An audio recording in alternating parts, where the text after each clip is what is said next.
ದೇಶದ ಪ್ರತಿಯೊಬ್ಬ ನಾಗರಿಕನಿಗೂ ಬ್ಯಾಂಕಿಂಗ್ ಸೇವೆ ತಲುಪಿಸುವ ನಿಟ್ಟಿನಲ್ಲಿ ಕೇಂದ್ರ ಸರ್ಕಾರ ಜಾರಿಗೆ ತಂದಿರುವ ಪ್ರಮುಖ ಯೋಜನೆ ಪ್ರಧಾನಮಂತ್ರಿ ಜನಧನ್ ಯೋಜನೆ ಇಂದಿಗೆ ಯಶಸ್ವಿಯಾಗಿ 12 ವರ್ಷಗಳನ್ನು ಪೂರೈಸಿದೆ. ಪ್ರಧಾನಿ ನರೇಂದ್ರ ಮೋದಿ ಅವರು 2014ರ ಆಗಸ್ಟ್ 28ರಂದು ಈ ಬೃಹತ್ ಆರ್ಥಿಕ ಸೇರ್ಪಡೆ ಅಭಿಯಾನಕ್ಕೆ ಚಾಲನೆ ನೀಡಿದ್ದರು.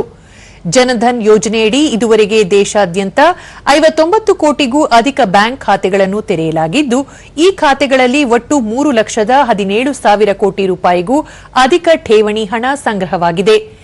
ದೇಶದ ಗ್ರಾಮೀಣ ಹಾಗೂ ಅರೆ-ನಗರ ಪ್ರದೇಶಗಳಲ್ಲಿ 78% ಒಟ್ಟು ಖಾತೆದಾರರಲ್ಲಿ 55ಕ್ಕೂ ಹೆಚ್ಚು ಮಹಿಳೆಯರೇ ಇರುವುದು ಯೋಜನೆಗೆ ದೊರೆತ ಭಾರೀ ಯಶಸ್ಸನ್ನು ತೋರಿಸುತ್ತದೆ.